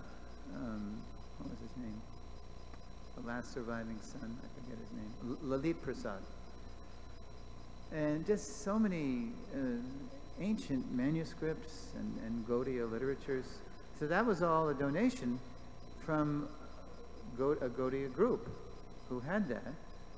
And they're appreciating Prabhupada's mission. So some of them are appreciative and some of them are still mad that Prabhupada let us call him Srila Prabhupada. We'll talk about that later on too. So you work with the people that are workable, and you avoid the people that are not friendly. And it's either the head pujari or one of the, I think it's the head pujari in Krishna Balaram Mandir. He's initiated by Narayan Maharaj, but he accepts Srila Prabhupada as his main primary foundational guru. So if you come in from another Gaudiya Sangha or any Sangha, and you accept His Divine Grace A.C. Bhaktivedanta Swami as your main primary foundational, you're okay. That's the main qualification to participate in ISKCON. But you're not canvassing for some other guru, or that's the last thing Prabhupada. He didn't want factions. So it's best to take initiation from an ISKCON approved guru who are naturally going to help you enrich your relationship with Srila Prabhupada. Otherwise, just go to another Sangha. If you don't want to accept Prabhupada as your main spiritual master, there's plenty of Sanghas out there. We're not sectarian. We don't say, Prabhupada is the way, the light, the truth. No one cometh unto Krishna but by Srila Prabhupada, hallelujah. We're not like that. You can go back to Godhead through another pure devotee of the Lord. But as you'll see in the course of this seminar, the path that Prabhupada opened for the whole world, as Lord Chaitanya is saying to Bhakti Bhakta, to go back to Godhead, there's so much facility. And Prabhupada is such an intimate associate of Lord Chaitanya and Sri Sri Radha and Krishna. There's no reason not to be in his Sangha. So that's part one. Is that all right for part one? Okay, and part two is? Part two is how do you deal with Prabhupada disciples who, we have to respect them, they're Prabhupada disciples, but they're also Narayan Maharaj sympathizers, and they say, well, we are not really against Narayan Swami, and we are not like really propagating his, to take shiksha from Narayan Maharaj's So teachings. let me make it clear. Let's see if I have it clear. They took shelter of Narayan Maharaj. Yeah, they say that Prabhupada is the Diksha Guru, but Narayan Maharaj is the Shiksha Guru. And they say that, oh, he's a Gaudiya Vaishnava, and I'm not really pushing Narayan Maharaj. I'm all Prabhupada loyal disciple. So there's nothing wrong with that. Well, if you take the time to examine Narayan Shiksha and you compare it to Prabhupada Shiksha, there's going to be some serious differences. For example, the whole Rasika thing. Exactly. I mean, Prabhupada was very firm. First deserve, then desire. First Kurukshetra Lila, then Rasa Lila. You don't inappropriately start delving into Gopi Bhav, when you're still in the bodily concept of life. But if you want the higher topics, and people who talk like that have never really gone deeply into Prabhupada's Vani. I mean, it's all there. It's really all there. And guess who is the resident of Vrindavan that we follow? It says right in Nectar of Instruction. Now, in the advanced stages, when one is practicing Raganuga Bhakti, that one should take shelter of a resident of Vrindavan and follow his mood, right? So, on the morning walk, once a devotee presented that to Prabhupada. But Srila Prabhupada, we think you're that resident of Vrindavan. And so Prabhupada chuckles and he said, that's all right. Who could be a more advanced soul than Srila Prabhupada?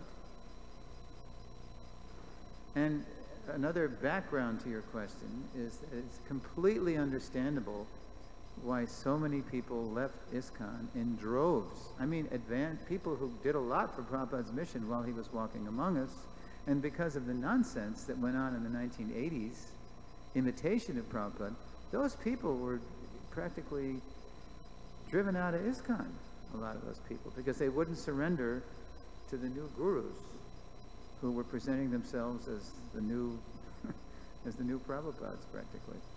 I mean, more or less, depending on it was different degrees of offense. So a lot of them took shelter.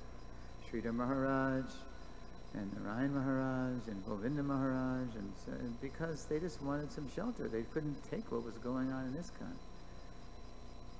But it's not, ultimately, Prabhupada would tell us things, even if it becomes intolerable, still you tolerate, because from imperfection, purity will come about. Prabhupada was quoting Bhaktivinoda Thakur. So anybody who lived through the 1980s in ISKCON has at least 108 reasons of why they should leave ISKCON. But out of loyalty and fidelity and faith that Prabhupada knew what he was doing, and Prabhupada knew what was going to happen, but he had a GBC in place. At least there was a structure to rally around. Whereas when when the heads of all these other sanghas passed, whether it's Sridhar or Narayan Maharaj, they don't really have a structure. And what to speak of all these temples to take shelter of. So they don't do very well. They go through the same things ISKCON went through. Anyway, they misrepresent Narayan Maharaj, the relationship between Prabhupada and Narayan Maharaj. They don't follow Prabhupada's instructions to not make factions and go off. That's our way in Kali Yuga. If we don't get our way, we just stalk off in a huff, mad, and we start our own thing, or we take shelter of somebody else. Just the opposite of what Prabhupada said to do.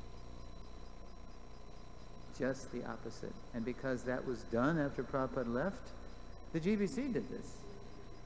they couldn't understand the relationship between the new gurus and the GBC. So they went and they asked the very people who were responsible for the fragmentation of the Gaudiya Math what to do. And now and it wasn't the Gaudiya Math's people's fault, but our leaders disobeyed Prabhupada, and they did that.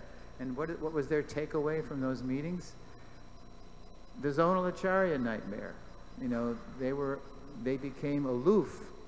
They weren't accountable. They became aloof from the whole GBC accountability process. So that was a disaster. That was a complete disaster.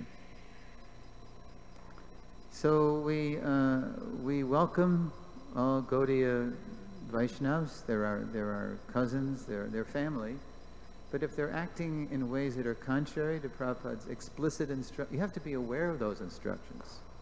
In his books, in his letters, in his conversations, we have to become learned in Prabhupada's Vani. If they contradict that, then we just keep our respectful distance, so we don't invite, them to speak on the Vyasa-san, Bhagavatam. Even in the Gaudiya Math, it's not the etiquette for the Mahant, the head of another Math, to just walk in and just presume he can sit on the asana and speak. That's not the etiquette. Whereas that's what they were doing. While Sripad Narayan Maharaj was still alive, they were saying, why don't you let him speak here, and why can't we? Because it's a different mood. It's Gaudiya Vaishnava Siddhanta, but it's a different emphasis, it's a different mood, and that's important. That's not unimportant. There's virtue in being chaste to the founder Acharya. Prabhupada was specifically empowered to do what he did and how to do it. And he did it differently according to the different countries in the world, which we'll get into later in Lesson 8. So we can't go there. We can't, take shiksha from somebody else who has a different mood. Now, there are other Gaudiya groups, like Bodhayan Maharaj, who's a good friend of Radhanath Swami's, who's completely supportive of ISKCON. And it may have been Bodhayan Maharaj who made that connection between Sundarananda Vidya Vinod collection and the BRC. I think he actually facilitated that donation to the BRC because he's completely aboard, Prabhupada's position as being the most amazing spiritual master who ever walked the face of the earth. Yeah. So, but we have to know Prabhupada first and foremost. Got to get to know him. It's not sentimental. It's a life's work to know our founder Acharya. Okay, we are over, but if you want to ask another question, there's no more lesson after this. So, Prabhu. Okay, let's...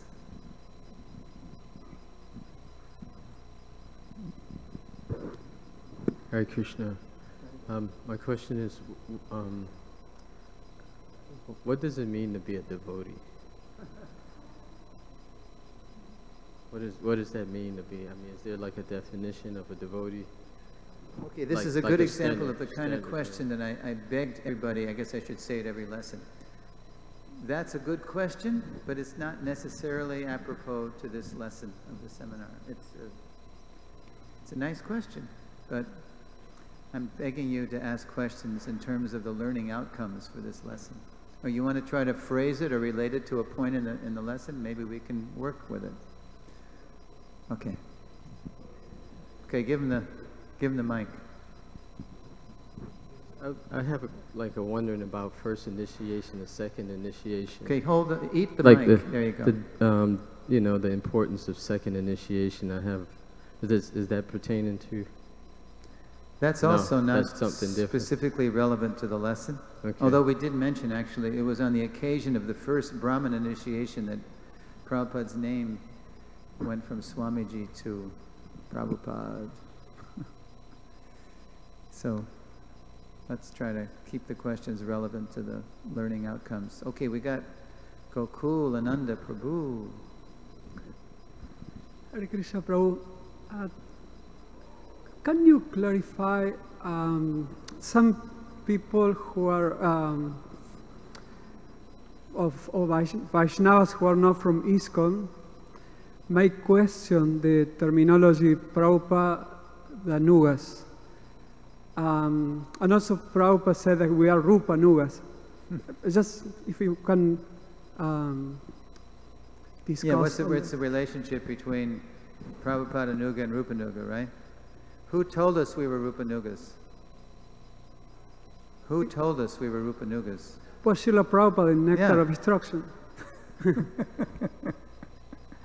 So everything that we hear, everything that we read, we test against the touchstone, in the original sense of the term. Touchstone meant gold testing stone, to test the carat of the gold. We test the quality, the authenticity of what we hear or read against what Prabhupada has told us. So Prabhupada told us we are Rupa Nugas because he wrote Bhakti Rasamrita Sindhu, and that's the law book for all Gaudiya Vaishnavas. So that's, in that sense, we're Rupa Nugas. But mainly, because Prabhupada is our founder Acharya, we're Prabhupada Nugas. Yeah. And that, again, that identity provides the unity amidst our very vast and often dizzying global diversity. And that diversity is always threatening to divide us, because materially we're very different. But spiritually we're all connected to Prabhupada. So if we dive deep into Prabhupada's Vani, then we can be united and apply it in a way that would please him. And you can know that by studying him. It's not a mystery.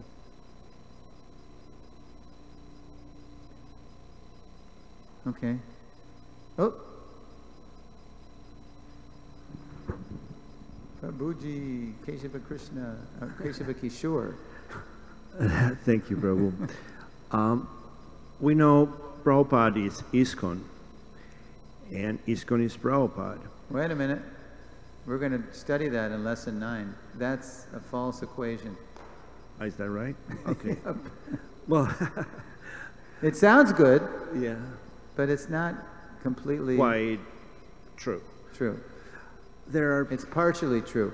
There are some of his God brothers that founded the Brinda Project and Krishna West that defend and preach Prabhupada's teachings, but they're not part of ISKCON. How do we deal with those if we sort of sympathize with them? Well, you see how we're still struggling to find the unity amidst our diversity. We'll look at that in Lesson 8 deeply, how to do that. But I personally am convinced that all different kinds of devotees with their very liberal applications of Prabhupada's instructions or very conservative applications, they can all live in that house that the whole world can live in. He built a house in which the whole world can live, the astrologer said. I'm convinced. It's just that we're still maturing to find how we can have the unity amidst that very, as I said, dizzying diversity. So look, we're going to take a look at that in Lesson 8 of how to do that. The Vrinda Project, is that Rupa Raghunath? Is that what what's the Vrinda Project?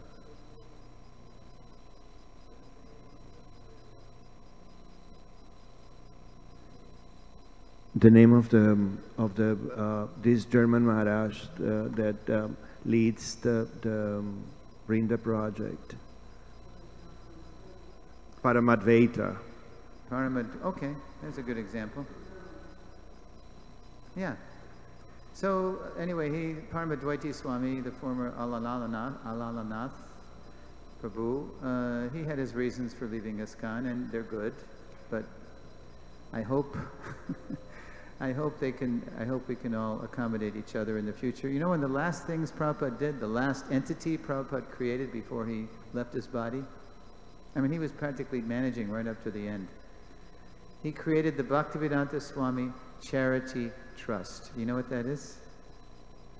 It's a trust to help Gaudiya groups, struggling Gaudiya groups, with ISKCON money and management expertise to help them get on their feet so we can work together, expand the Gaudiya family, and expand the preaching.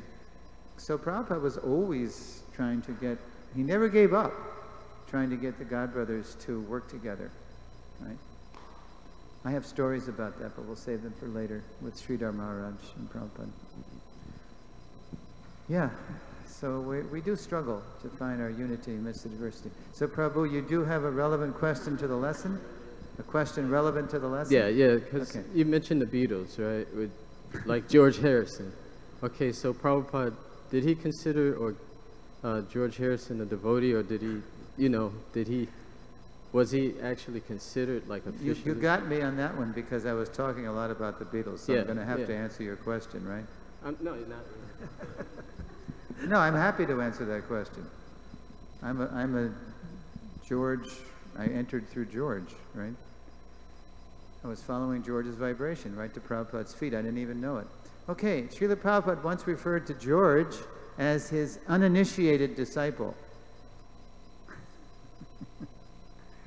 Right when George was coming around and getting really excited about Krishna consciousness, and donating the manor and publishing Krishna book. This is all 70, 71, and he was an out front. He was out as a Krishna devotee in his music once the Beatles broke up.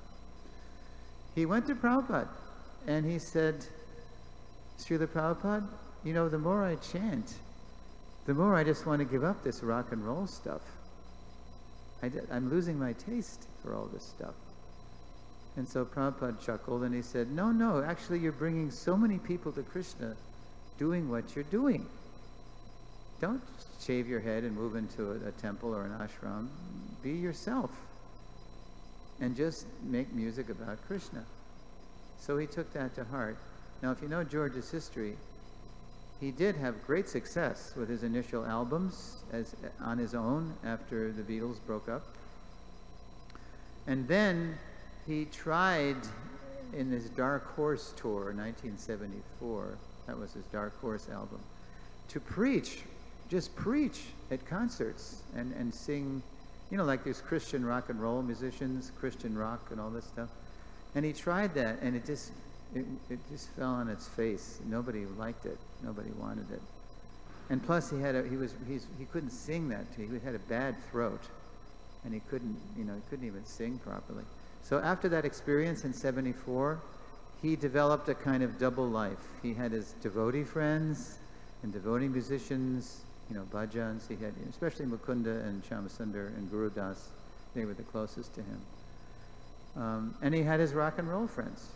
The Traveling Wilburys and Bob Dylan and Roy Orbison and all these people. It was only till the end of his life, when he was struggling with lung cancer, that he started to really come out. If you've seen the videos with George preaching on British television and other European television, he's really coming out. 1999, when he was stabbed by that attacker in Friar Park in his estate, and his wife saved his life because she hit the guy over the head with a lamp. And then they were able to, get the police in there. And then he was he came within a millimeter of getting punctured in a major artery, But Krishna saved him.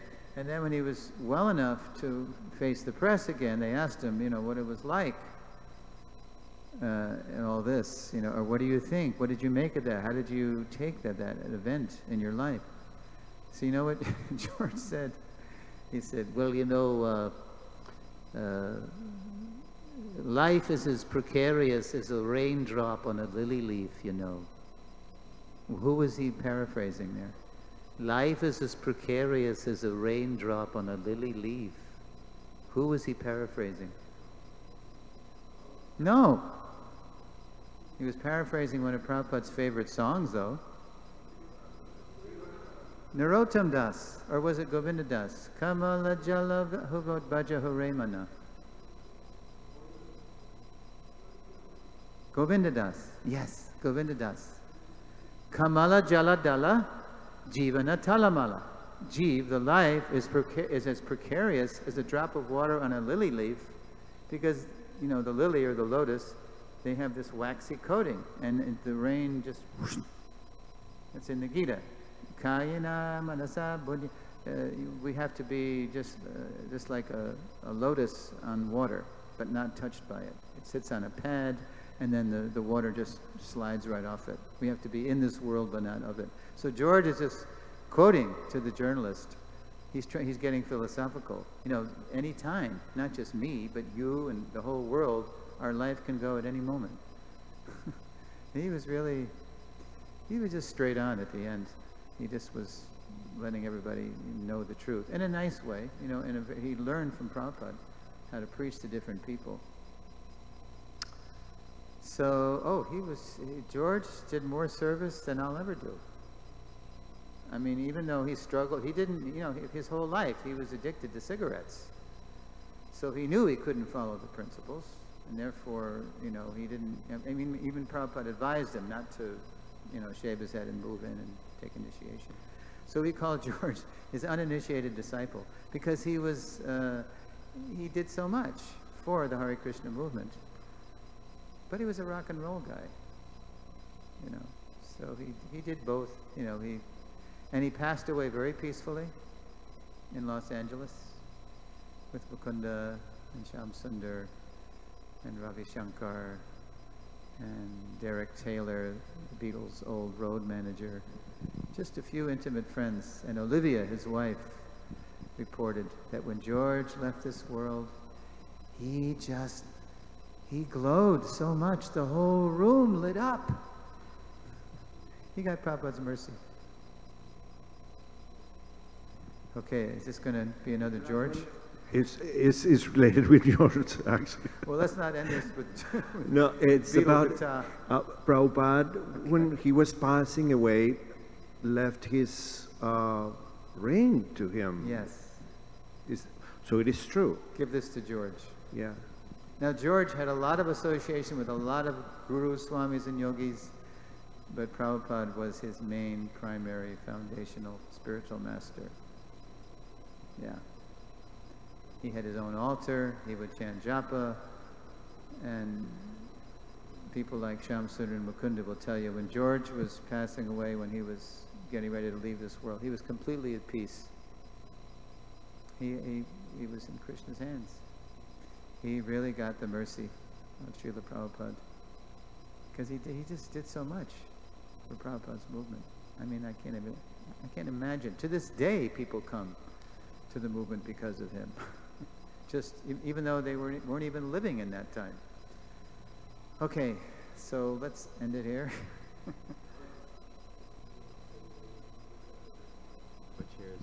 Okay, there's a true blue Beetle Bhakta. If you come to Tucson, Arizona, right the week or two after George, because he passed on November 29th, 2001, you come to Tucson, Arizona. Every year we do that's where I live, we do a George tribute. It's great. People love it. And then we contextualize all George's songs. How he was coming to Krishna, and then after meeting Prabhupada, it's quite a thing. We make it very Krishna conscious. People love it because they don't know the spiritual history, most of them, behind George's life.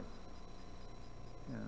So come to Tucson in early December, and you'll see Ganga Mantri, Dhiro Datta, and Sureshwara singing George songs with Krishna conscious purports. On that note, please be here tomorrow before 11 in the morning. We're going to do another 2 lessons. We're going to charge fearlessly into Abhideya. It's all about Prabhupada's mission. It roughly parallels, if you've read the Lilamrita, the volume called A Lifetime in Preparation. From the moment Prabhupada met his Guru Maharaj at Altadanga Junction, Gaudiya Math, 1922, until the moment that Prabhupada stepped on the Jaladuta, Friday the 13th, August 1965. A lifetime in preparation. Thank you very much.